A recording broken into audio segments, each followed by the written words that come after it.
तो जैसा कि लास्ट एपिसोड में हम लोगों ने देखा था कि यूशिन वो पूरी तरह से एविल बन चुकी होती है और उसने योंगफे का ब्लड देखते ही उसे मार डाला था, जिसके बाद वो दोबारा से अपनी एविलनेस पर कंट्रोल कर लेती है। और हमें दिखाया गया था कि फिर उसी लड़की ने योंगफे को हील करने की कोशिश की थी, जिसकी वजह से योंगफे की बॉडी में मौजूद यिन यांग बॉस ने उसे दोबारा से हील करके बिल्कुल पहले जैसा नॉर्मल कर दिया था। ये देखकर सारे ही लोग हैरान हो जाते हैं कि आखिर कॉर्प किंग ने योंगफे को जिंदा कैसे छोड़ दिया है। मगर वो लोग समझ रहे थे कि शायद कॉर्प किंग ने इसे इसलिए जिंदा छोड़ा है ताकि वो बार बार इसका ब्लड यूज कर सके। मगर योंगफे वो फेंगडू माउंटेन में छुपा हुआ होता है, वो वहां पर अपनी कल्टीवेशन को इम्प्रूव करने की कोशिश कर रहा था। मगर अचानक यूशिन वहां भी आ जाती है और वहां पर योंगफे उससे कहता है कि मुझे अपनी टांग में मौजूद वो कर्स मार्क दिखाओ। जिसके बाद वो उस कर्स मार्क को हटाने के लिए फौरन से उसे एब्जॉर्ब करके अपनी बॉडी में ट्रांसफर करने की कोशिश करता है, जिस पर यूशिन उससे कहती है अगर तुम ऐसा करोगे तो फिर तुम मर सकते हो। मगर योंगफे उसे समझाता है कि मुझ पे भरोसा रखो, मुझे कुछ भी नहीं होगा। ये कहने के बाद वो उसकी टांग में मौजूद उस डेथ एनर्जी को निकालते हुए अपनी बॉडी के अंदर ट्रांसफर करना शुरू कर देता है।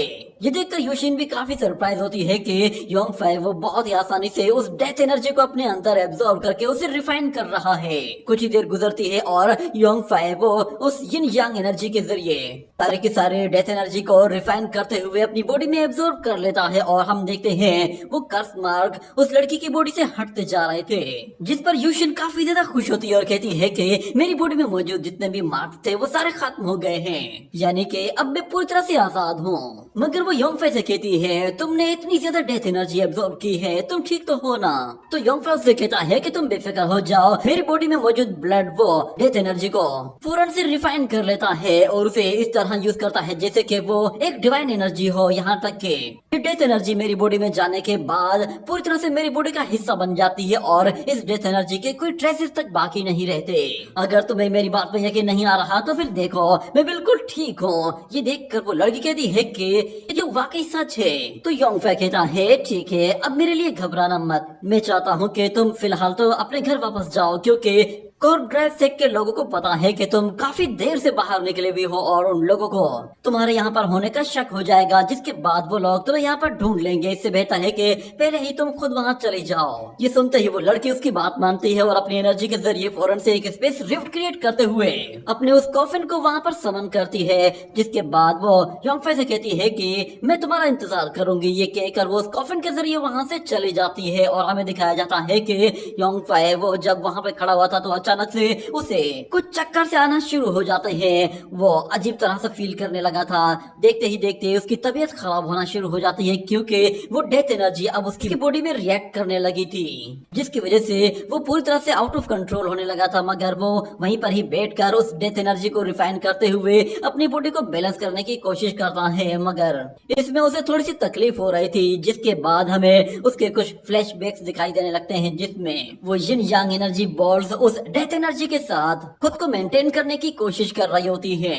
ये देखकर योंगफे कहता है कि मेरी बॉडी में मौजूद लाइफ एंड डेथ बैरियर वो टूटने वाला है। और इतने में अचानक उसे याद आता है कि एंशिएंट गुफा में एंशिएंट गॉड ने उसे कहा था कि तुम्हारी बॉडी के अंदर एंशिएंट गॉड सिमेट्री की पावर्स हैं और ये पावर्स उसकी बॉडी के अंदर एक बहुत ही खास वाइटल एनर्जी क्रिएट करती है। पर अगर ये बैरियर टूट जाता है तो फिर उसे मौत का सामना करना पड़ सकता है। हमें दिखाया जाता है कि योंगफे फौरन से वहाँ पर उस यिन यांग डायग्राम को एक्टिवेट कर देता है, जो कि ऊपर आते ही उस सारी की सारी एनर्जी को खींचकर अपने अंदर एब्जॉर्ब करना शुरू कर देता है। और साथ में बाहर मौजूद जितनी भी स्पिरिचुअल पावर होती है उस सब को भी अपने अंदर एब्जॉर्ब करते हुए उस डेथ एनर्जी के साथ एक बैलेंस बनाने के लिए उसे अपने अंदर यूज कर लेता है। ये देखने के बाद योंगफे कहता है कि अब समझ में आने लगा है, असल में ये यिन यांग बॉल्स ये मेरी बॉडी को एक फर्नेस की तरह यूज कर रहे हैं। और जब से ये यिन यांग बॉल्स मेरी बॉडी के अंदर आई हैं उसके बाद से मैं डेथ को कई मर्तबा काउंटर कर चुका हूँ, यानी कि मरने के बाद भी मैं दोबारा जिंदा हुआ हूँ। और अब ये दोनों बॉल्स दोबारा से मुझे सेव कर रही है। इतने में हमें दिखाया जाता है कि वो डेथ एनर्जी उस यिन यांग एनर्जी के साथ कंबाइन होती जा रही होती है, जिस पर योंगफै कहता है कि इस डेथ एनर्जी का एक्सेस तो मेरे यिन यांग एनर्जी के एक्सेस के साथ शामिल हो गया है, यानी कि ये कम्प्लीटली रिफाइन हो गई है। जिसके बाद हम देखते हैं कि योंगफै की सेंसेस वो इतनी ज्यादा पावरफुल हो जाती है कि वो दूर मौजूद एक छोटे से कीड़ी तक को देख पाता है, यहाँ तक कि वो हवा में मौजूद परिंदों की आवाज तक क्लियरली सुन पा रहा था और उनकी मूवमेंट का भी पता लगा पा रहा था। ये देखकर वो काफी ज्यादा खुश होता है और कहता है कि मेरी स्पिरिचुअल सेंसेस वो कमाल की इम्प्रूव हो गई है, क्या मैंने अपनी कल्टीवेशन में कोई और ब्रेक थ्रू कर लिया है। इतना कहने के साथ वो दोबारा से अपनी सोर्ड को बाहर निकालता है और उसके साथ अपने मूव्स टेस्ट करते हुए अपनी सोर्ड एनर्जी को रिलीज करता है, तो उसका अटैक पहले से कई गुना ज्यादा ताकतवर लग रहे थे। वो अपनी कल्टीवेशन को इम्प्रूव करते हुए उससे बहुत ज्यादा अटैक कर रहा होता है ताकि वो चेक कर सके कि उसका कल्टीवेशन लेवल अपग्रेड हुआ है या नहीं। मगर अपनी पावर्स को इतना ज्यादा इम्प्रूव देखकर वो कहता है कि मेरी बॉडी में मौजूद प्रोफाउंड एनर्जी वो रिवर्स हो चुकी है, मगर उसके बावजूद भी मैं अपनी बॉडी में किसी तरह की कोई वीकनेस फील नहीं कर रहा। उल्टा मुझे अपनी बॉडी में काफी ज्यादा अच्छी इंप्रूवमेंट फील हो रही है और मैं काफी कंफर्टेबल फील कर रहा हूँ। कोई कल्टीवेशन लेवल नहीं है, मगर मुझे समझ में आ गया है कि ये क्या है। ये असल में शुआन गुआंग लेवल है। शुआन गुआंग असल में इस तरह की पावर होती है जो कि 6 रैंकिंग की पावरफुल वॉरियर्स के पास होती है, मगर योंगफै ने उसे 4th लेवल में ही हासिल कर लिया है, जिससे वो काफी ज्यादा खुश होता है और कहता है कि अगर मैं इसी तरह का ही मेथड यूज करूँ तो फिर मेरी एनर्जी कभी भी खत्म नहीं होगी, क्योंकि मैं इस मेथड के जरिए हेवन एंड अर्थ की बहुत ज्यादा स्पिरिचुअल एनर्जी यूज कर सकता हूँ, जिससे मुझे कभी भी वीकनेस नहीं होगी। अगर राइटियस सेक्ट और एविल सेक्ट दोनों ही एक साथ मिलकर भी मेरे साथ फाइट करेंगे तो मैं अपने गॉड हैंड टेक्निक को यूज करके उन लोगों को भी हैंडल कर सकता हूँ। इतना करने के बाद वो अपनी पावर्स को टेस्ट करने के लिए फौरन से उस गुफा से निकलकर बाहर आ जाता है और फौरन वो टोंग टान डे यानी कि अपनी न्यू पावर्स का यूज करता है और कहता है कि ये एनर्जी बाहर की एनर्जी को मेरी बॉडी की एनर्जी के साथ फ्यूज कर रही है, और ये टेक्निक तो एंशिएंट टाइम की शुआन टोंग डे टेक्निक से मिलती जुलती है। ये कहने के बाद वो उस एनर्जी को दोबारा से अपनी बॉडी के साथ कंबाइन करते हुए अपनी प्रैक्टिस कंप्लीट करने की कोशिश कर रहा होता है, और इतने में अचानक उसे फील होता है कि ये एनर्जी काफी ज्यादा बढ़ती जा रही है, जिसके बाद वो उस एनर्जी को फौरन से बॉडी से जैसे रिलीज करता है तो वहाँ पर एक जोरदार धमाका होता है जिससे हर एक चीज वो पूरी तरह से डिस्ट्रॉय कर देता है। मगर हम देखते हैं योंगफै ने अपनी न्यू टेक्निक अचीव कर ली होती है जिसे वो हेवन डिस्ट्रॉइंग टेक्निक कहता है, मगर इतने में उसे फील होता है कि जैसे वहाँ पर कोई और भी मौजूद है, जिसके बाद वो छुप कर देखता है तो उसे नजर आता है कि वहाँ पर नानगोंग और उसका ब्रदर दोनों ही योंगफै को ढूंढते हुए उसी तरफ आ रहे हैं। ये देखते ही योंगफै फौरन से उनकी तरफ आगे बढ़ता है और कहता है कि ये बिल्कुल ठीक टाइम पे आए हैं। ये कहने के साथ ही वो फौरन से उन लोगों के ऊपर आ जाता है और जैसे ही अपनी एनर्जी उनकी तरफ रिलीज करता है तो दूसरी तरफ से यिन ज़ांग वो फौरन एक बैरियर बनाकर उस एनर्जी को रोक लेता है। मगर हमें दिखाया जाता है कि योंगफै यहाँ पर हेवन डिस्ट्रॉइंग हैंड टेक्निक को यूज करता है जिससे वो उस बैरियर को तोड़ देता है और उन दोनों ही वॉरियर्स को पीछे धकेल देता है। ये देखकर वो लड़की गुस्से में आ जाती है और कहती है कि योंगफै क्या तुम पागल हो गए हो, आखिर तुम बिना वजह हम पर हमला क्यों कर रहे हो। ये कहने के साथ योंगफै दोबारा से उसकी तरफ आगे बढ़ता है और जैसे ही यिन ज़ांग उसे मारने के लिए अपनी एनर्जी जनरेट करता है तो योंगफै उसे फौरन से डॉज करते हुए अपने डेमोनिक हैंड को यूज करते हुए फिर से यिन ज़ांग को उड़ाकर दूर फेंक देता है। जिसके बाद वो नानगोंग की तरफ देखता है और दोबारा से उसी हेवन डिस्ट्रॉइंग हैंड टेक्निक को यूज करते हुए नानगोंग को भी पकड़ लेता है और उसे भी हवा में ऊपर उछाल देता है, जिसकी वजह से नानगोंग वो अपने आप को तो संभाल लेती है, मगर वो लोग हैरान होते हैं कि आखिर योंगफै को हुआ क्या है। तो योंगफै कहता है माफ करना, मैं बस थोड़ा सा प्रैक्टिस करने की कोशिश कर रहा था क्योंकि मैंने न्यूली कुछ अचीवमेंट्स हासिल की है और मेरी पावर काफी इम्प्रूव हो गई है, तो तुम लोग बिल्कुल सही टाइम पे आ गए थे, तो इसीलिए मैंने सोचा कि क्यों ना मैं अपनी न्यू पावर्स को इस वक्त यूज करके देख लूं। ये सुनकर यिन ज़ांग कहता है कि तुमसे बिछड़े सिर्फ एक ही दिन हुआ है और एक दिन के अंदर तुमने अपनी पावर को इतना बढ़ा लिया है।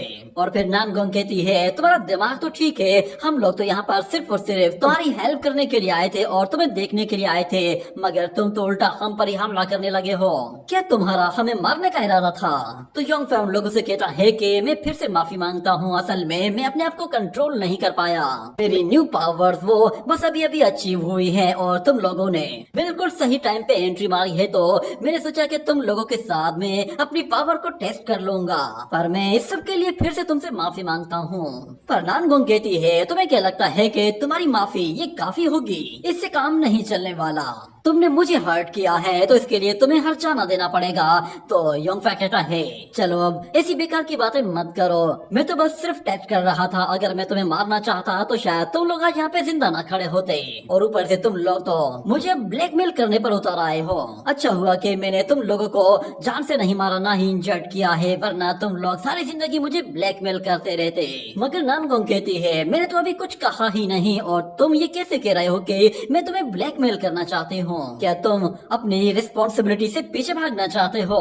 ये सुनकर योंगफे कहता है कि अच्छा ठीक है, मुझे बताओ कि तुम्हें क्या चाहिए। तो वो लड़की कहती है, तुमने बस अभी अभी मुझे मीट यांग हेवन डिस्ट्रॉइंग हैंड के जरिए उछाल कर फेंका था, अब मैं चाहती हूँ कि तुम वही हैंड टेक्निक मुझे सिखाओ। तो योंगफे कहता है, ठीक है, जब मेरा मूड अच्छा होगा तो मैं तुम्हें ये टेक्निक जरूर सिखा दूंगा। मगर वो लड़की कहती है कि इसके अलावा भी मुझे कुछ और सीखना है। मैं जानना चाहती हूँ कि आखिर तुमने उन कॉर्प्स की बॉडीज को किस तरह कट किया था, मुझे वो भी सीखना है। हमने सुना है तुमने 13 कॉर्प बॉडीज को एक एक करके चुन चुन के मारा है, और वैसे भी तुम्हें आगे चलकर हमारा साथ भी तो देना है, हमें श्वानजेंग को पकड़ना है। फिलहाल तो सिर्फ और सिर्फ हमारे पास मैंगलियार है। जब हम श्वानजेंग को पकड़ने के लिए जाएंगे तो तुम्हारे पास काफी टाइम होगा और तुम उस वक्त हमें काफी कुछ सिखा सकते हो। पर योंगफे उसे बताता है कि कुछ चीजें ऐसी होती हैं जिन्हें सिखाया नहीं जा सकता, इसलिए मैं उन टेक्निक्स को लेकर तुम्हें कुछ भी नहीं सिखा सकता। कुछ चीजें ऐसी होती है जिन्हें चाहे कोई कितना भी प्रैक्टिस कर ले वो उन्हें अचीव नहीं कर सकता, क्योंकि वो इनेट टेक्निक्स होती हैं। ये सुनकर यिनसुंग कहता है कि इनेट टेक्निक, तो तुम्हारा कहने का मतलब ये है कि तुम उन कॉर्प एंजल्स को सिर्फ इसलिए मार पाए क्योंकि तुम्हारे पास इनेट ब्लड है? तो योंगफे कहता है कि हाँ, और तुम्हें क्या लगता है कि मैं किस तरह मार सकता हूँ? जिसके बाद यिनसुंग कहता है, वेस्टर्न कल्टीवेशन में जिस तरह की पावर्स का यूज किया जाता है उन्हें डार्क मैजिक पावर या फिर डिमोनिक कल्टीवेशन कहा जाता है, और यही डिमोनिक कल्टीवेशन सिर्फ और सिर्फ एविल स्पिरिट्स को अपने पास आने से रोक सकती है।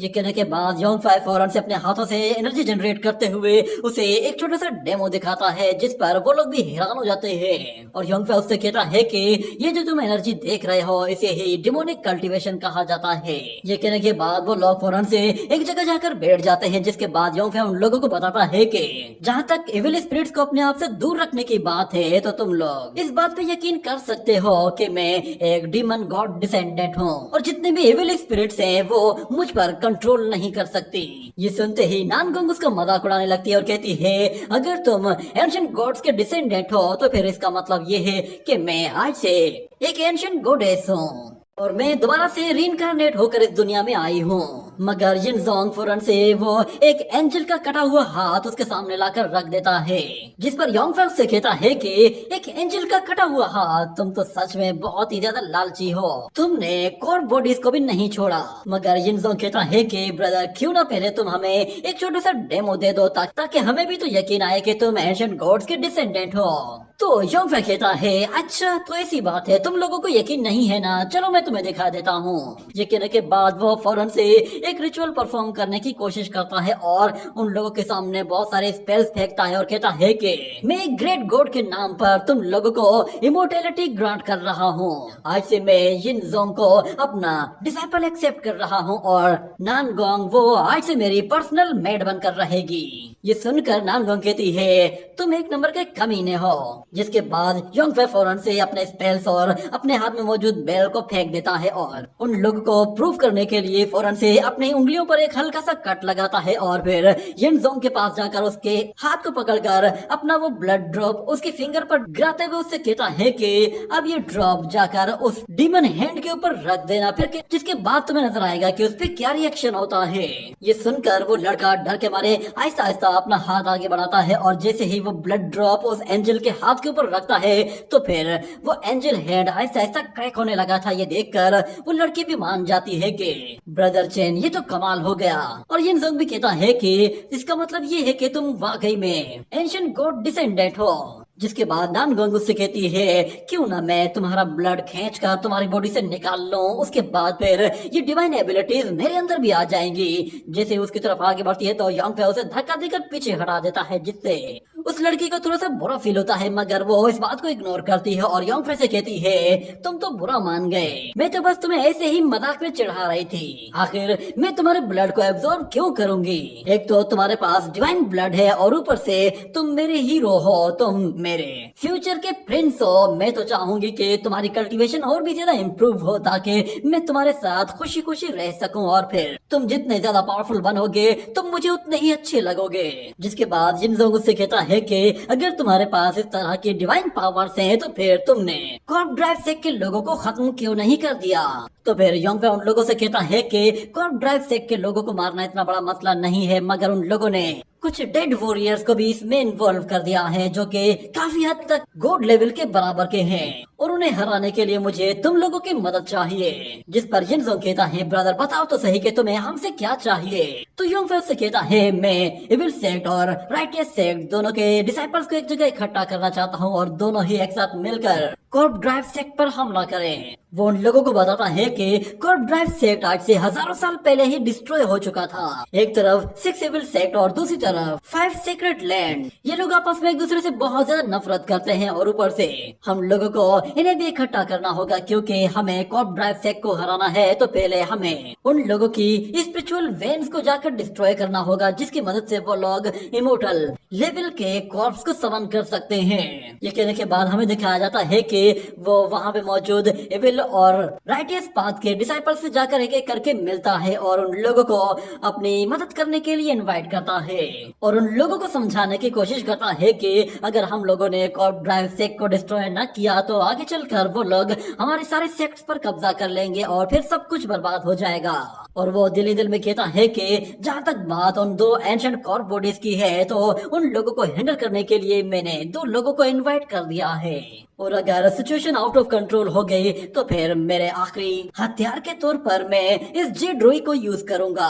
जिसके बाद हम देखते हैं कि वो सारे जीनियस डिसाइपल उसके आमने सामने खड़े हुए होते हैं और वो उन लोगों को एक मैप के जरिए समझा रहा होता है कि वो स्पिरिचुअल वेन कहाँ पे मौजूद है। और वहाँ पे मौजूद वो लड़की कहती है तुम्हारा कहने का मतलब ये है कि ये जो एनर्जी गैदरिंग एरे है ये असल में उस एनर्जी वेन को कंडेंस कर रहा है, और अगर हम लोग इस एरे को ही डिस्ट्रॉय कर देते हैं तो वो स्पिरिचुअल वेन अपने आप ही डिस्ट्रॉय हो जाएगी और कॉर्प बॉडीज की रिफाइनमेंट वो पूरी तरह से डिस्टर्ब हो जाएगी और हो सकता है कि वो कॉर्प बॉडीज दोबारा कभी होश में ही ना आए। जिसके बाद योंगफे कहता है कि हाँ ऐसा ही है, और जितना मुझे पता है वो दोनों एंशिएंट कॉर्प वॉरियर्स 6 रैंकिंग के वॉरियर्स होंगे। अगर एक मर्तबा हम लोग स्पिरिचुअल वेन से उन्हें कट ऑफ कर देते हैं तो उनकी पावर बहुत ज्यादा डाउन हो जाएगी और उन्हें हराने के चांसेस काफी ज्यादा बढ़ जाएंगे। मगर एक वॉरियर कहता है जहाँ तक हमें पता है उन लोगों ने पहले ही एक एंशिएंट कॉर्प किंग को अवेकन कर लिया है, और सुनने में आया है उस एंशिएंट कॉर्प किंग ने तो तुम्हें जान से मार ही डाला था। तो योंगफे कहता है जरा ये देखो। इतना कहने के बाद वहाँ पर एक पोर्टल खुलता है और उसके अंदर से एक एंशिएंट कॉफिन और यूशिन दोनों बाहर आती हैं। उन्हें देखकर वो सारे लोग हिल जाते हैं कि ये तो कॉर्प किंग है। योंगफे ने यहाँ पर एंशिएंट कॉर्प किंग को बुला लिया है, जिसकी वजह से वो सारे ही कांपना शुरू हो गए थे, क्योंकि उन लोगों को पता था कि उस एंशिएंट कॉर्प किंग की पावर्स क्या हैं। यहाँ तक कि वो लोग तो उससे लड़ने के लिए फौरन से अपनी तलवारें निकाल लेते हैं, मगर योंगफे उन लोगों से कहता है कि इससे डरने की जरूरत नहीं है, ये अब हमारे साथ है। ये सुनकर वो लोग चौंक जाते हैं कि ये क्या बकवास कर रहा है, क्या ये एंशिएंट कॉर्प किंग को अपने कंट्रोल में कर चुका है? क्या इसने कोई खास पावर यूज की है जिससे इसने एंशिएंट कॉर्प किंग के साथ हाथ मिला लिया है? मगर हमें दिखाया जाता है कि वो लड़की सीधा योंगफे के पास आती है, और मगर योंगफे उन लोगों को बताता है कि पहले तो कॉर्प ड्राइव सेक्ट के लोग वो इसे अपने मतलब के लिए यूज कर रहे थे, मगर अब कॉर्प ड्राइव सेक्ट के लोग इसे कंट्रोल नहीं कर सकते। और ये जो फॉर्मेशन डायग्राम तुम्हें नजर आ रहा है ये इसी ने ही मुझे बनाकर दिया है। और यूशिन उन लोगों को बताते हैं कि हम लोगों को वो स्पिरिचुअल वेन जितना जल्दी हो सके कट ऑफ कर देने चाहिए, क्योंकि वो स्पिरिचुअल वेन उन एंशिएंट कॉर बॉडीज को बहुत ही ज्यादा स्ट्रॉन्ग बना रही है। अगर वो वेन कट हो जाती है तो उन एंशिएंट वॉरियर से लड़ना मुमकिन हो सकता है। जिसके बाद योंगफे उन लोगों से कहता है कि ये लड़ाई काफी ज्यादा खतरनाक है, यूं समझ लो कि यहाँ पे जिंदगी और मौत का खेल होने वाला है। अगर तुम लोग इस खेल से पीछे हटना चाहो तो मैं तुम लोगों को बिल्कुल भी नहीं रोकूंगा। मगर एक वॉरियर कहता है कि मैं हार नहीं मानूंगा, उन लोगों ने हमारे एंसेस्टर्स की बॉडीज को रिफाइन किया है, ये हमारे सेक्ट की इंसल्ट है और हम लोग इसका बदला हर हाल में लेंगे। और शाओलिन टेम्पल का वो लड़का भी कहता है कि उन लोगों ने हमारे एंसेस्टर को समन किया था, अच्छा हुआ कि वो अब इस दुनिया में नहीं है, मगर उन लोगों ने हमारे एंसेस्टर्स को यहाँ पे समन करके ऐसा गुनाह किया है कि जिसकी सजा उन्हें देना बहुत जरूरी है। और मेरा शाओलिन टेम्पल आज से उन लोगों से जंग का ऐलान कर रहा है। ये कहने के बाद वहाँ पे मौजूद हर एक बंदा फिर कहना शुरू कर देता है कि हम लड़ने के लिए तैयार हैं, हमारा सेक्ट भी इस लड़ाई में शामिल होगा। जिसके बाद योंगफे कहता है कि अगर ऐसा है तो फिर ठीक है। ये कहते हैं वो अपने हाथ में फिर से कट लगाता है, जिस पर वो सारे ही लोग हैरान हो जाते हैं कि ब्रदर आखिर ये तुम क्या कर रहे हो। तो योंगफे एक छोटा सा कप लेता है और अपना ब्लड उस कप के अंदर डालना शुरू कर देता है और उन लोगों से कहता है कि मेरा ये मेथड असल में ब्लड कॉर्प को तोड़ने के लिए यूज किया जा सकता है। वैसे भी अब मैं सीक्रेट को और ज्यादा सीक्रेट नहीं रखना चाहता। अब अगले कुछ दिनों में मैं अपनी जिंदगी को रिस्क में डालने वाला हूँ और मैं अपने ब्लड को हर रोज तुम लोगों के साथ शेयर करूंगा। मेरे ब्लड में ऐसी पावर है कि जिससे आप लोग एविल स्पिरिट से अपने आप को बहुत ही आसानी से बचा सकते हैं। और मैं चाहूंगा कि तुम लोग फिलहाल एविल एंड गुड को छोड़कर सिर्फ और सिर्फ एक ही मुद्दे पर फोकस करो और वो हमारा कॉर्प ड्राइव सेक्ट है जिसे हमने डिस्ट्रॉय करना है। इस वक्त दुश्मन का दुश्मन दोस्त है। और यिनजोंग भी कहता है कि हाँ, अगर हमें फ्यूचर में अपने आप को मुसीबतों से बचा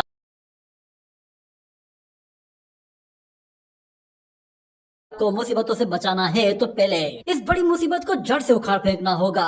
ये कहने के साथ हमें दिखाया जाता है कि जब अगला दिन होता है और वहाँ पर योंगफे से मिलकर वो लोग जब वापस जा रहे होते हैं तो यूशिन वहाँ पे आती है और वो दोनों ही मॉन्क्स वहाँ पर उसे ग्रीट करते हैं और वहाँ से चले जाते हैं। और योंगफे यूशिन से कहता है कि तुम बताओ कि तुम अब कैसा फील कर रही हो। तो वो लड़की कहती है कि मेरी बॉडी में मौजूद कर्स एनर्जी वो पूरी तरह से खत्म हो गई है, अब मुझे किसी तरह की कोई कोल्डनेस फील नहीं हो रही। अब मैं फ्यूचर में माउंटेन्स और रिवर्स को अच्छी तरह से जाकर देखूंगी, यहाँ तक कि पूरी दुनिया को विजिट करूंगी। और मैं चाहती हूँ कि इस माउंटेन एंड रिवर सफर में तुम भी मेरे साथ चलो। तो योंगफे कहता है कि हाँ क्यों नहीं, फ्यूचर में हम लोग एक साथ ही जाएंगे और फिलहाल तो हमें कॉर्प ड्राइव सेक्ट के साथ अपना हिसाब किताब चुकता करना है। तो यूशिन कहती है अपने वादे से मुकरना मत, तुमने मुझसे वादा किया है कि तुम मेरे साथ घूमने चलोगे।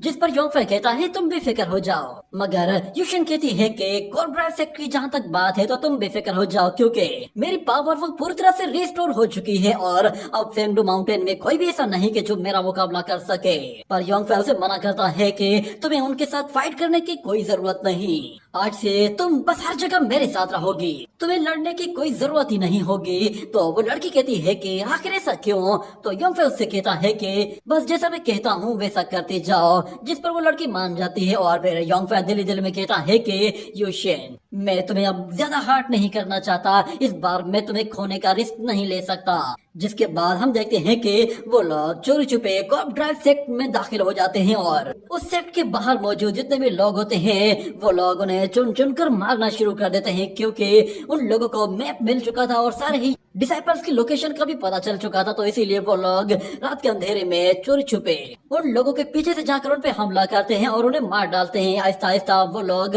उन सारे के सारे एरेज को डिस्ट्रॉय करने के लिए फौरन से अपने स्पेल्स का इस्तेमाल करके उन एरेज के मैकेनिकल स्ट्रक्चर पर अपने स्पेल्स लगा देते हैं। और फिर एक जगह से काम कंप्लीट होने के बाद वो लोग फौरन से दूसरी जगह चले जाते हैं और कहते हैं कि हम लोगों ने इन मैकेनिज्म के ऊपर अपने ब्लास्ट पेपर्स लगा दिए हैं। और योंगफे उन लोगों से कहता है जैसे ही लड़ाई शुरू हो वैसे ही इन जिन एरेज को हमने सबसे पहले डिस्ट्रॉय करना होगा। इसकी मदद से कॉर्प ड्राइव सेक्ट वो पूरी तरह से पावरलेस हो जाएगा।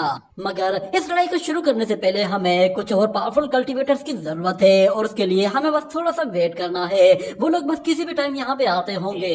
मगर यहाँ पर एक वॉरियर उससे कहता है कि अगर कॉर्प ड्राइव सेक को हमारे बारे में पता चल गया तो हम लोगों ने जो कुछ भी किया है वो उस सब पर पानी फिर जाएगा।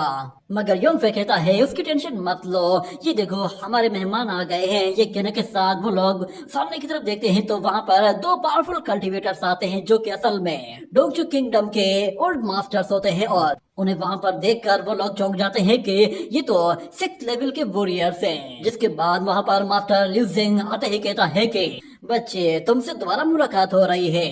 तो योंगफे उन लोगों से कहता है कि आपका बहुत बहुत शुक्रिया कि आप लोग मेरी हेल्प के लिए यहाँ पर आए हैं। तो मास्टर लिu जिंग कहता है मैं तुम्हारी हेल्प कैसे नहीं कर सकता, तुम तो मेरे डोंगचू किंगडम में जूनियर रह चुके हो, तुम बुलाओ और मैं ना आऊँ ऐसा कैसे हो सकता है। मगर वो आहिस्ता से उसके कान में जाकर कहता है कि तुम तो जानते हो कि मैं बिना वजह किसी की मदद नहीं करता, मदद के बदले तुम्हें कुछ ना कुछ तो देना ही पड़ेगा। जिस पर योंगफे कहता है अच्छा तो अब समझ में आया आप यहाँ पर क्यों आए हैं, मगर फिलहाल तो मैं इस कॉर्प ड्राइव सेक को आपके हवाले कर रहा हूँ, आप खुद ही इससे निमट लीजिएगा। जिसके बाद वो वहाँ पे मौजूद सारे ही वॉरियर से कहता है कि चलो तो कॉर्प ड्राइव सेक को आज से ही तबाह करना शुरू करते हैं। ये कहने के साथ वो लोग वहाँ पे मौजूद उस जिन एरे के मैकेनिज्म को पूरी तरह से डिस्ट्रॉय करना शुरू कर देते हैं, जिससे वहाँ ग्राउंड में मौजूद जितने भी मैकेनिकल स्ट्रक्चर्स बने हुए होते हैं वो पूरी तरह से डिस्ट्रॉय होना शुरू हो जाते हैं और वो जिन एरे पूरी तरह से खत्म होने लगता है, जिससे हर एक चीज पूरी तरह से तबाह बर्बाद होने लगी थी। और कॉर्प ड्राइव सेक का मास्टर वो ये देखता है तो वो बिल्कुल बौखला सा जाता है और कहता है कि मैं कॉर्प ड्राइव सेक का मास्टर हूँ, आखिर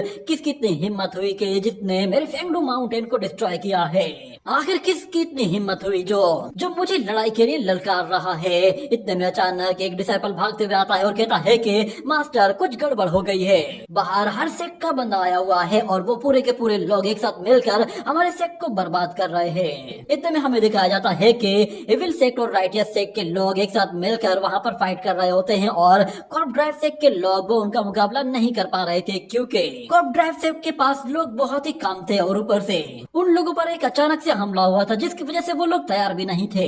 ये देखते ही कॉर्प ड्राइव सेक्ट का मास्टर कहता है कि पहले तो मैं तुम लोगों के साथ नरमी से पेश आ रहा था, पर लगता है कि शायद तुम लोग मरना चाहते हो, तो इसीलिए मैं अब तुम्हारी ये ख्वाहिश पूरी कर देता हूँ। ये कहने के साथ वो फौरन से अपनी पावर्स को अवेकन करता है और हवा में ऊपर आ जाता है और कहता है कि चलो मरने के लिए तैयार हो जाओ। जैसे ही वो अपनी पावर्स को एक्टिव करता है तो वहाँ पे हर जगह रोशनी फैल जाती है और सब लोग उसकी तरफ देख रहे होते हैं। उसकी बॉडी से निकलने वाली एनर्जी इतनी खतरनाक होती है कि वो लोगों को उठाकर दूर फेंक रही होती है। मगर वो लोग देखते हैं कि वो कॉर्प ड्राइव सेक का मास्टर वहाँ पर किसी एंशिएंट बॉडी को समन कर रहा है, जिस पर वो लोग कहते हैं कि क्या ये कोई एंशिएंट गॉड है। ये कहने के साथ ही ये एपिसोड यहीं पे ही एंड। तो जैसा कि लास्ट एपिसोड में हम लोगों ने देखा था कि योंगफे ने कॉर्प ड्राइव सेक को डिस्ट्रॉय करने के लिए सभी क्लान के लोगों को इकट्ठा कर लिया था और उन लोगों को इस बात पे मना भी लिया था कि वो लोग योंगफे का साथ देंगे ताकि कॉर्प ड्राइव सेक को पूरी तरह से डिस्ट्रॉय किया जा सके। जिसके बाद वो लोग रात के अंधेरे में चुप कर कॉर्प ड्राइव सेक में जैसे ही जाते हैं तो वो लोग वहाँ पर पहले ही ग्रैंड एरे को डिस्ट्रॉय करने के लिए लोगों को चुन चुन कर मारते हैं और उन एरेस तक पहुँच जाते हैं। और हम लोगों ने वहाँ पर चू किंगडम के 2 एल्डर्स को भी देखा था जो कि 6 रैंकिंग के वॉरियर्स थे। उनके वहाँ पर आने के बाद अब उन लोगों की ताकत और भी कई गुना बढ़ गई थी और वो लोग जानते थे कि कॉर्प ड्राइव सेक के पास जो सबसे पावरफुल कॉर्प किंग्स हैं वो दोनों ही 6 रैंकिंग के वॉरियर्स हैं, इसीलिए उन लोगों को हैंडल करने के लिए चू किंगडम के 2 एल्डर्स काफी होंगे। मगर हम लोग देखते हैं जैसे ही वहाँ पर वो लोग स्पिरिचुअल वेंट्स को डिस्ट्रॉय करते हैं तो कॉर्प ड्राइव सेक का मास्टर बहुत ज्यादा गुस्से में आ जाता है और वो फौरन से कॉर्प किंग्स को समन कर लेता है। ये देखकर वहाँ पे मौजूद सारे ही लोग बहुत ज्यादा डर जाते हैं कि इन लोगों ने तो आते साथ ही कॉर्प किंग्स को समन कर लिया है। इन दोनों किंग्स की पावर तो काफी हाई लेवल की लग रही है और इनका ऑरा इतना खतरनाक है कि इससे ये लोग किसी को भी मार सकते हैं। ये देखते ही वहाँ पे खड़ी हुई नानगोंग वो योंगफे से कहती है कि ये दोनों किंग्स तो हमारी उम्मीद से पहले ही बाहर आ गए हैं, इसीलिए अब कॉर्प ड्राइव सेक को डिस्ट्रॉय करना थोड़ा ज्यादा मुश्किल हो सकता है। वो योंगफे से कहती है कि अब हमारी सेफ्टी की जिम्मेदारी भी तुम्हारी है। जिसके बाद योंगफे उन लोगों से कहता है तुम लोग बेफिक्र हो जाओ, मैं पूरी तैयारी करके आया हूँ, मैं अपनी जूनियर सिस्टर को बचाने के लिए अपनी जान तक को दे दूंगा मगर उन लोगों को कुछ होने नहीं दूंगा। जिसके बाद हम उन कॉर्प ड्राइव सेक के मास्टर्स को देखते हैं जो कि सिक्स रैंकिंग के वॉरियर्स थे वो दिखने में बहुत ही ज्यादा खतरनाक और काफी खूंखार भी लग रहे थे और फौरन से योंगफे को देखते ही उसके ऊपर एक बहुत ही पावरफुल एनर्जी अटैक कर देते हैं। ये देखकर योंगफे थोड़ा सा घबराया था, मगर अचानक से हम देखते हैं कि वहाँ पर दो एनर्जी अटैक आते हैं और वो उन कॉर्प ड्राइव से के एनर्जी अटैक से आकर टकरा जाते हैं, जिससे वहाँ पर एक जोरदार धमाका होता है और हमें वहां पर फिर यूशिन को दिखाया जाता है। वो फौरन से योंगफे के साथ आकर खड़ी हो जाती है और दूसरी तरफ चू किंगडम के वो दोनों ही मास्टर्स भी वहां पर आ गए थे। उन मास्टर्स को देखकर वहां पे मौजूद लोग पहचान जाते हैं कि ये ईस्टर्न चू किंगडम के दोनों मास्टर्स हैं। मगर वहां पर हमें दोबारा से उन कॉर्प ड्राइव सेक के किंग्स की हल्की सी झलक दिखाई जाती है। वो दोनों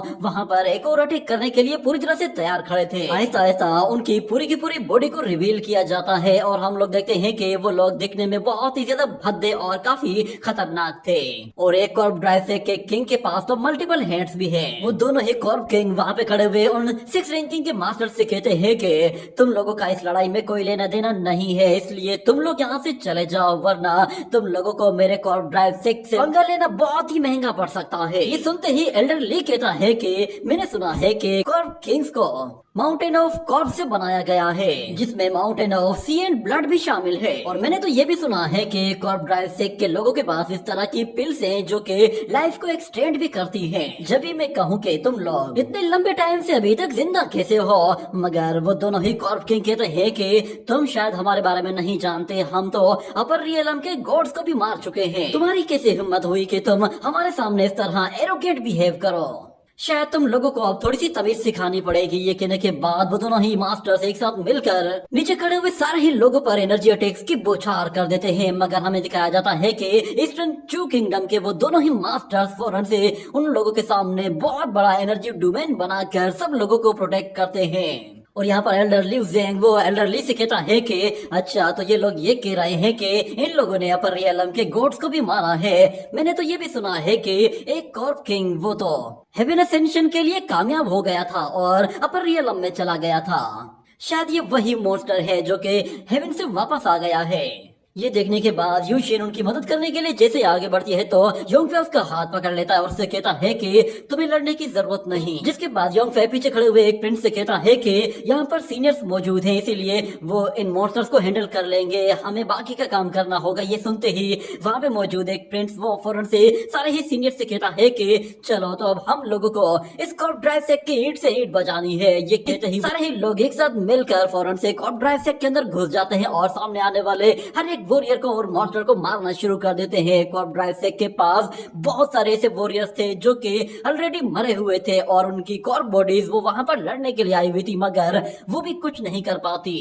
जिसके बाद हम लोग यहाँ पर एल्डर लिव जेंग को देखते हैं। वो अपनी शॉट टेक्निक को यूज करता है, जिसके जरिए वो 1000 शॉट एक साथ ही उस कॉर्प किंग की तरफ थ्रो कर देता है। ये देखते ही एक कॉर्प किंग फौरन से अपनी एनर्जी के जरिए उन सोर्स को अपने पंच से डिस्ट्रॉय करता है और साथ में बाकी सोर्स को भी अपने रास्ते से हटाता है। ये देखने के बाद योंगफे फौरन से यूशिन का हाथ पकड़ता है और उसे वहां से ले जाने के लिए एक अलग ही रास्ते की तरफ से निकल जाता है और साथ में एक कॉर्प किंग की उन पे नजर भी पड़ जाती है। ये देखते ही वो कॉर्प किंग उन लोगों को मारने के लिए उन पर एनर्जी अटैक्स करना शुरू कर देता है, जो कि उन लोगों के बिल्कुल पास आकर गिर रहे थे। मगर योंगफे वो यूशिन को बचाने के लिए उन अटैक्स से बचते हुए उसे वहां से दूर ले जा रहा था। ये देखने के बाद वो कॉर्प किंग उस लड़की के बारे में कहता है कि तुम एक नंबर की धोखेबाज हो, मैंने सोचा भी नहीं था कि तुम दो धारी तलवार की तरह होगी। मैंने तुम्हें बहुत पहले ही मार दिया होता अगर अपर रियलम के उस गॉड ने तुम्हें प्रोटेक्ट ना किया होता। वो मॉन्स्टर उन पे हमले पर हमला किए जा रहा होता है और इतने में अचानक योंगफे कहता है कि सीनियर्स मुझे आपकी हेल्प चाहिए। इतने में हमें दिखाया जाता है कि एक सीनियर फौरन से एक कॉर्प ड्राइव किंग के बिल्कुल पास आ जाता है और उसे एक बहुत ही जोरदार किक दे मारता है, जिससे वो उस कॉर्प किंग को बहुत ही दूर उछाल फेंकता है। और वहां पे मौजूद दूसरा कॉर्प किंग वो योंगफे को पकड़ने के लिए अपनी एक जायंट हैंड टेक्निक को यूज करता है, जिससे वो अपनी एनर्जी ऊपर की तरफ भेजता है तो वहां से एक बहुत ही बड़ा हैंड वो नीचे आता है और वो डेमोनिक हैंड जैसे ही योंगफे को पकड़ने के करीब पहुंचता है तो योंगफे पलक झपकते ही फौरन से एल्डर लिव जेंग की तरफ चला जाता है और जाते ही उससे कहता है कि सीनियर मुझे यहाँ पे आपकी हेल्प चाहिए। जिस पर वो एल्डर लिव जेंग कहता है कि अच्छा, तो तुम मुझे एक शील्ड की तरह यूज कर रहे हो। ये कहने के बाद योंग फाई तो चला जाता है, मगर एल्डर लिu ज़ेंग वो उस जाइंट हैंड को रोकने के लिए फौरन से अपनी एनर्जी का इस्तेमाल करता है और एक जाइंट हैंड क्रिएट करके उस डिमोनिक जाइंट हैंड के साथ टकरा देता है, जिससे दोनों के बीच में काफी ज्यादा प्रेशर क्रिएट होता है और हमें दिखाया जाता है कि उस प्रेशर की वजह से वो दोनों ही अटैक वहीं पर ही डिस्ट्रॉय हो जाते हैं, जिससे एक जोरदार धमाका होता है और यूशिन पीछे मुड़कर देखती है। जिसके बाद वो योंग फाई से कहती है कि क्या तुम्हें लगता है कि कॉर्प ड्राइव से के इन कॉर्प किंग्स को रोकने के लिए ये दोनों मास्टर्स काफी हैं? तो योंग फाई कहता है तुम बेफिक्र हो जाओ, वो दोनों 6 रैंकिंग के वॉरियर्स हैं और वो कॉर्प किंग्स को आराम से रोक लेंगे। अगर वो उन्हें मार ना पाए तो कम से कम इतना तो इंजर्ड कर ही देंगे कि बाद में हम लोग इन्हें मार पाएंगे। वैसे उन ओल्ड मैन के लिए घबराने की कोई जरूरत नहीं है, वो लोग जब चाहें इस जंग को छोड़कर यहाँ से जा भी सकते हैं। वैसे भी मैं इस लड़ाई के बाद उन लोगों को काफी ज्यादा डिवाइन ब्लड देने वाला हूँ। यहाँ पे हमें दिखाया जाता है कि वो दोनों ही मास्टर्स फौरन से अपने पावरफुल अटैक करने के लिए अपने ट्रेजर्स को इस्तेमाल करते हैं और हमें दिखाया जाता है जैसे ही एल्डर ली वो अपने उस ट्रेजर से एनर्जी रिलीज करता है तो दूसरी तरफ एल्डर लिu ज़ेंग अपने असुरो ड्रैगन को रिलीज करता है। दोनों ही एक साथ एक जगह आगे बढ़ते हुए उन कॉर्प ड्राइव किंग को जाकर हिट करते हैं, जिससे वो कॉर्प ड्राइव किंग उन्हें रोकने की पूरी कोशिश करते हैं, मगर उसके बावजूद भी उन लोगों का अटैक इतना ताकतवर होता है कि कॉर्प किंग्स उन अटैक्स को नहीं रोक पाते और वहां से दूर जाकर पहाड़ों पर गिरते हैं। जिसके बाद अचानक से एक कॉर्प किंग खड़ा होता है और वो कहता है कि अच्छा तो तुम लोग डिवाइन पावर्स को यूज कर रहे हो, क्या तुम लोग सिर्फ इस वजह से समझ रहे हो तुम हमें हरा दोगे कि तुम्हारे पास डिवाइन पावर्स हैं? मेरी 10 जनरेशन कल्टीवेशन डैमेज हो चुकी है, इसके लिए तुम लोगों को सजा मिलेगी। मगर एल्डर लियोन से कहता है कि आज से 100 साल पहले जब मैं आइसोलेशन में था उस वक्त में एक एंशिएंट गॉड की टॉम के अंदर कल्टीवेशन कर रहा था। इतने में अचानक एक बेवकूफ कॉर्प ड्राइव सेक के बंदे ने उस कबर को खोदकर मुझे वहां से बाहर निकाल दिया था, जिसकी वजह से मेरी कल्टीवेशन डिस्टर्ब हो गई थी। अगर उस वक्त मैं अपनी कल्टीवेशन कंप्लीट कर लेता तो शायद मैंने कॉर्प ड्राइव सेक के मास्टर्स को बहुत पहले ही मार दिया होता, मगर क्योंकि मेरी आइसोलेशन को तुम्हारे कॉर्प ड्राइव सेक के लोगों ने ही खराब किया था तो इसीलिए मैं अब उसका हिसाब चुकता करके ही जाऊंगा। ये कहने के साथ वो एक बहुत ही पावरफुल अटैक करने वाला होता है, मगर इतने में एल्डर लिu ज़ेंग उन लोगों को रोक लेता है और कहता है कि लड़ने की इतनी जल्दबाजी मत करो, भूलो मत कि हम लोग यहाँ पर किस काम के लिए आए हैं। ये कहते ही वो लोग फौरन से उन कॉर्प किंग्स को छोड़कर वहां से जाने लगते हैं और यहाँ पे हमें योंग फाई को दिखाया जाता है। अचानक से युआन लॉन्ग वो भी वहां पर आ पहुंचता है और वो योंग फाई को यूशिन के साथ देखता है तो वो उस पर हंसते हुए कहता है कि अरे वाह, तुम तो बड़े खिलाड़ी निकले, हमें बिछड़े हुए सिर्फ कुछ दिन हुए हैं और तुमने देखो एक नई लड़की पटा ली है। मगर जैसे ही युआन लॉन्ग यूशिन को देखता है तो उसकी आवाज कांपने लगती है और वो कहता है कि ये तो यूशिन है, ये कैसे हो सकता है? ये कहते ही वो उसके चारों तरफ गोल गोल घूमना शुरू करता है और कहता है फिर यूशिन तुम जिंदा हो। जिसके बाद योंग फाई उससे कहता है क्या तुम वाकई में यूशिन को जानते हो? क्या ये वही हजारों साल पुरानी यूशिन है? मगर यूशिन जब वो उस ड्रैगन को देखती है तो वो कहती है ये तो एक ईस्टर्न गॉड ड्रैगन है, मुझे ऐसा क्यों लग रहा है कि जैसे मैंने इसे पहले भी कभी देखा है। कुछ ऐसा है जो कि मुझे इसमें जाना पहचाना लग रहा है, मगर मुझे कुछ याद क्यों नहीं आ रहा। ऐसा लगता है कि जैसे मैंने अपनी जिंदगी का एक बहुत ही अहम पार्ट मिस कर दिया है, जैसे मेरी हाफ सोल वो मेरी बॉडी से कहीं मिस हो गई हो। ये कहकर वो काफी ज्यादा उदास हो जाती है, जिस पर योंग फाई को भी अब थोड़ा सा बुरा फील होने लगा था, मगर वो उसकी मेमोरीज को याद कराने के लिए फौरन से युआन लॉन्ग की मूंछों को पकड़ लेता है और कहता है कि फौरन से बताओ कि आज से हजारों साल पहले क्या हुआ था और यूशिन के बारे में तुम क्या जानते हो। वो ड्रैगन से कुछ बता पाता अचानक से उन लोगों को पीछे कुछ धमाकों की आवाजें आने लगती हैं, जिस पर हमें दिखाया जाता है कि कॉर्प ड्राइव सेक के मास्टर्स अपीयर हो चुके थे और वहां पर काफी घमासान की लड़ाई चल रही थी। वो जीनियस डिसाइपल्स उन मास्टर्स को हराने में बिल्कुल नाकाम हो गए थे, क्योंकि वो मास्टर्स उनकी पावर के मुकाबले में काफी ज्यादा ताकतवर निकल आए थे और ऊपर से योंग फाई को भी वहां तक पहुंचने में काफी देर हो गई थी, जिसकी वजह से अब कॉर्प ड्राइव सेक के मास्टर्स वो बाजी पलटने की तैयारी कर रहे थे। ये देखते ही योंग फाई कहता है कि ये टाइम अभी बातें करने का नहीं है, हमें पहले कॉर्प ड्राइव सेक का सफाया करना होगा, उसके बाद हम लोग सुकून से बैठकर बात करेंगे।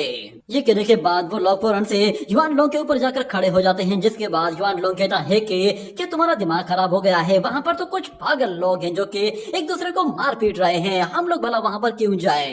तो योंग फाई कहता है अगर ऐसा है तो फिर तुम यहाँ पर करने क्या आए हो? तो युआन लॉन्ग हाथों से कुछ इशारा करता है, उसके हाथों में खुजली नहीं हो रही थी, मगर वो योंग फाई को कुछ इशारा करके कुछ मांग रहा था, जिस पर योंग फाई कहता है तुम बेफिक्र हो जाओ, जब हम लोग इस कॉर्प ड्राइव सेक को पूरी तरह से डिस्ट्रॉय कर देंगे तो उसके बाद हम लोग अलग हो जाएंगे। हम लोग तो यहाँ से चले जाएंगे, मगर कॉर्प ड्राइव सेक के जितने भी ट्रेजर्स हैं तुम उन्हें अपने पास रख सकते हो। ये सुनते ही युआन लोंग में एक जान सी आ जाती है और वो फौरन से जोश में आकर उन लोगों की तरफ आगे बढ़ता है और जाकर ऊपर से एक जोरदार एनर्जी अटैक करते ही सब लोगों को वहां से दूर हटा देता है।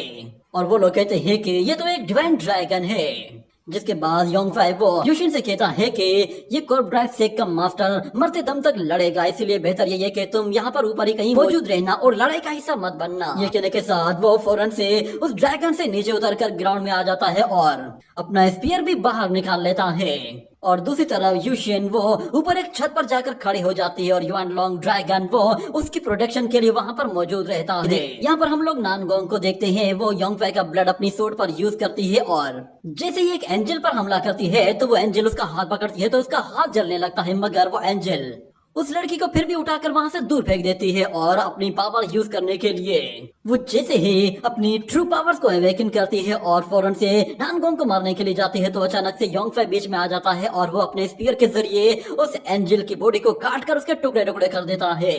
जिस पर नानगोंग काफी खुश होती है और कहती है कि तो फाइनली मुझे बचाने के लिए तुम आ ही गए। जिसके बाद योंगफाई सब लोगों से कहता है कि तुम्हारे दो कॉर्प ड्राइव सेक के किंग्स को तो हम लोगों ने पहले ही ठिकाने लगा दिया है, अब तुम लोगों की बारी है। क्या तुम लोग बिना वजह मरना चाहते हो? बेहतर तो यही है कि तुम लोग अपनी जान बचाकर भागो यहाँ से।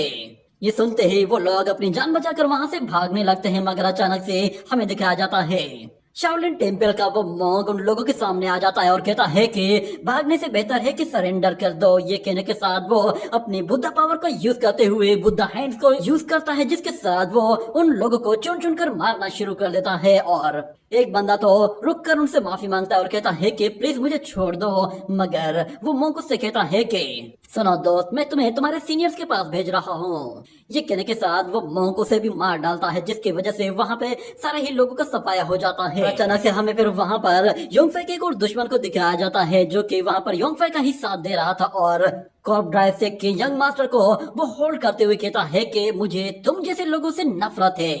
ये कहने के साथ वो उस यंग मास्टर को उठाकर दूर फेंक देता है, जिसके बाद वो यंग मास्टर फौरन से अपने ब्रेसलेट के जरिए वहां से उड़ते हुए दूर भाग जाता है। जिसके बाद योंगफाई थोड़ा सा सरप्राइज होता है कि आखिर नानगोंग ने इसे हमारा साथ देने के लिए कैसे मना लिया। मगर वो डेविल डिसेंडेंट योंगफाई से कहता है कि सुनो, हमारी दुश्मनी अपनी जगह, मगर इस मर्तबा बात हमारे एंसेस्टर्स की है, इसलिए मैं तुम्हारा साथ देने के लिए तैयार हूँ। मैं तुम्हें किसी और दिन जरूर मारूंगा। ये कहने के साथ वो फौरन से वहाँ से चला जाता है और योंगफाई कहता है कि ठीक है, तुम्हें मारने के लिए मैं किसी और दिन का इंतजार कर लूंगा। अचानक से वहाँ पर कॉर्प ड्राइव सेक का लीडर भी आ जाता है और वो अपने ब्रेसलेट के जरिए वहाँ पे मौजूद बहुत सारे डिसाइपल्स को अपने एक ही झटके के साथ उठाकर दूर फेंक देता है और उन लोगों से कहता है कि मैं बस तुम्हारा इंतजार कर रहा था, मुझे पता था कि तुम लोग लौट कर जरूर आओगे। तुम लोगों को क्या लगा था कि तुम लोग लौट कर आओगे और मेरा सेक्ट ऐसे ही डिस्ट्रॉय कर दोगे? तुम लोग भूल गए हो कि तुम्हारा सामना किससे है। मैं तुम्हारे अच्छे अच्छों की भी धुलाई कर सकता हूँ, तो तुम क्या हो? मगर योंगफाई कहता है कि चलो तो अब मुझसे लड़कर दिखाओ। ये कहने के साथ वो अपने स्पीयर के साथ जैसे उस पर वार करने जाता है तो यहाँ पर वो ओल्ड मैन अपने ब्रेसलेट के जरिए योंगफाई के अटैक को रोकने की कोशिश करता है, जिस पर काफी ज्यादा प्रेशर क्रिएट होता है। मगर हमें दिखाया जाता है योंगफाई यहाँ पर अपनी पावर को बढ़ाने के लिए अपनी new heaven and earth powers को भी अनलॉक कर देता है, जिससे उसकी एनर्जी कई गुना बढ़ जाती है। और सब लोग ये देखकर काफी सरप्राइज होते हैं, यहाँ तक कि कॉर्प ड्राइव सेक का एल्डर भी वो उस एनर्जी के सामने नहीं खड़ा हो पाता। और दूसरी तरफ कॉर्प ड्राइव सेक का लीडर कहता है तुम्हारी इतनी हिम्मत, तुम मेरे अटैक को रोकने की कोशिश कर रहे हो, तुम्हें तो मैं आज यहीं पे ही मस लूंगा। ये कहने के साथ वो योंगफाई पर अपने सेकंड हैंड के साथ एक एनर्जी अटैक करने की कोशिश करता है, जिससे वो योंगफाई को वहां से पीछे धकेल देता है।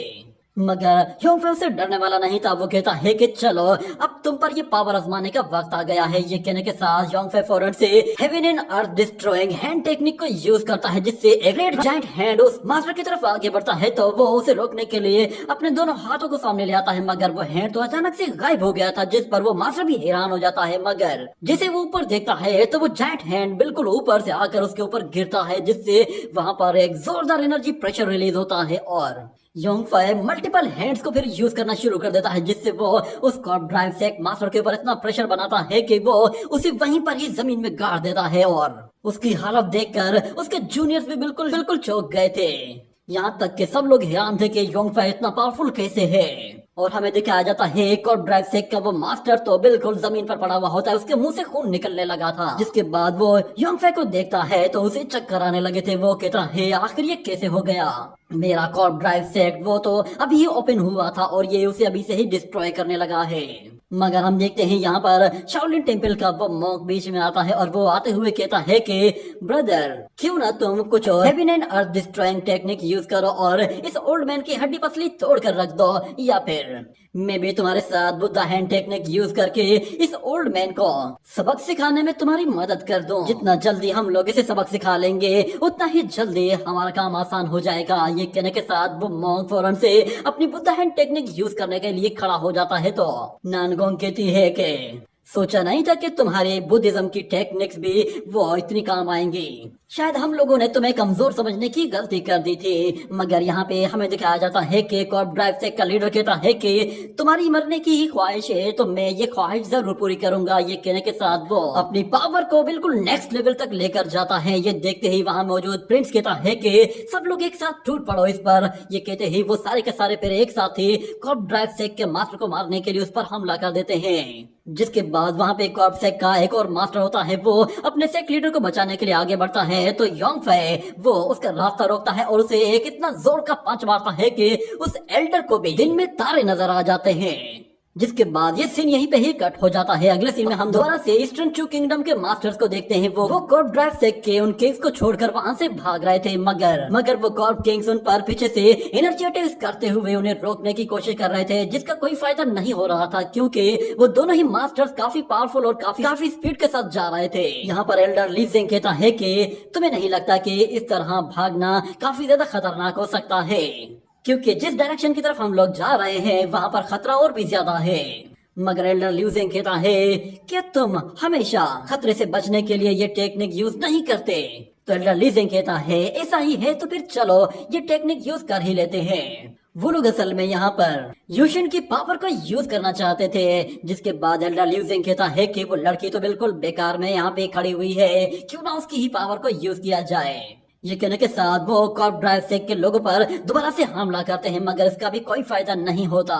वो जानबूझकर उन कॉर्प किंग्स को उकसा रहे थे कि वो उनका पीछा करें। जिसके साथ ये सीन यही कट हो जाता है और अगले सीन में हम लोग दोबारा से योंगफाई को देखते हैं। उसने कॉर्प ड्राइव सेक के एल्डर को पकड़ा हुआ होता है और वो गुस्से में उससे कहता है बताओ आखिर तुम लोगों ने यूशिन को कहाँ देखा था और तुम लोगों को वो कहाँ से मिली। तो वो एल्डर कुछ भी नहीं बताता। योंगफाई उसे जमीन पर दे मारता है और उससे फिर से कहता है कि बताओ आखिर तुम्हें यूशिन कहाँ मिली थी और तुम लोगों ने उसे कॉर्प किंग बॉडी में कन्वर्ट क्यों किया है। जिसके बाद वो एल्डर दोबारा से कहता है उसकी ओरिजिन के बारे में मैं कुछ भी नहीं जानता, बस मुझे इतना पता है कि वो हमारे कॉर्प ड्राइव सेक की किंग है और हमारे सेक की सक्सेसर है। इसके बाद योंगफाई खड़ा हो जाता है और उस पर अपनी जोरदार लात मारते हुए कहता है तुम मेरे किसी काम के नहीं। ये कहने के साथ वो उसे वहीं जमीन में गाड़ देता है। मगर यहाँ पर यूशिन पीछे पलटकर देखती है तो वो उन कॉर्प किंग्स को और उन दोनों मास्टर्स को देखती है, वो दोनों ही उसी तरफ आ रहे थे। जिसके बाद वो योंगफाई को बताती है कि ये लोग यहाँ पहुंच चुके हैं और वहाँ मौजूद जितने भी लोग होते हैं वो सारे देखते हैं कि कॉर्प किंग्स वो उन लोगों की तरफ आ रहे हैं, तो वो लोग थोड़ा सा घबरा जाते हैं। इतने में एक कॉर्प किंग वो एल्डर ल्यू जिंग पर जैसे पीछे से आकर हमला करता है तो एल्डर ल्यू जिंग वो उसके अटैक को डॉज करते हुए एक हैंड को वहीं पे ही रोक देता है और वो किंग कहता है कि आखिर तुम्हें वो डिवाइन ब्लड क्यों चाहिए, तुम अभी उसे क्यों हासिल करना चाहते हो। इतने में हमें दिखाया जाता है वो एल्डर फौरन से डिवाइन ब्लड पावर को यूज करते हुए जैसे ही उस कॉर्प किंग को पंच मारता है तो वो कॉर्प किंग वहां से काफी दूर चला जाता है। मगर वो दोनों ही फिर एक साथ एक जगह अपनी पावर्स को कंबाइन करते हैं और एक पावरफुल कंबाइन अटैक करने के लिए बहुत ज्यादा एनर्जी जनरेट कर लेते हैं। ल्यू जिंग वो फौरन से नीचे की तरफ भागता है और हमें दिखाया जाता है कि वो एनर्जी अटैक उनका पीछा करते हुए आ रहा था और अचानक से एल्डर ल्यू जिंग वो सेक्ट के अंदर घुसते ही योंगफाई के दूसरी तरफ निकल जाता है, जिसकी वजह से वो एनर्जी अटैक वहीं पर ही डिस्ट्रॉय हो जाता है। और साथ में उन कॉर्प किंग्स की नजर योंगफाई पर पड़ती है तो वो कहते हैं कि ये तो एक डिवाइन ब्लड वॉरियर है, इसका मतलब ये है कि हमारे कॉर्प ड्राइव से को डिस्ट्रॉय करने में सिर्फ इसी का ही हाथ है। ये कहने के साथ वो दोनों ही वॉरियर्स फौरन से अपनी एनर्जी के साथ ऊपर आसमान तक जा पहुंचते हैं और वो अपना फाइनल अटैक करने के लिए पूरी तरह से तैयार खड़े थे। और यहाँ पर योंगफै देखता है कि वो दोनों ही एल्डर उसे धोखा देकर भाग गए हैं, मगर यूशिन उसका साथ देने के लिए वहाँ ग्राउंड में आ जाती है। पर योंगफै वो उसे लड़वाना नहीं चाहता था, ना ही उसकी पावर्स को यूज करना चाहता था, तो इसीलिए वो खुद लड़ने के लिए सामने आ जाता है और कहता है कि अगर ऐसा ही है तो फिर आ जाओ तुम लोग। ये कहने के साथ ही ये एपिसोड भी यहीं पे ही एंड हो जाता है। 太古神族后裔又如何？一样得死！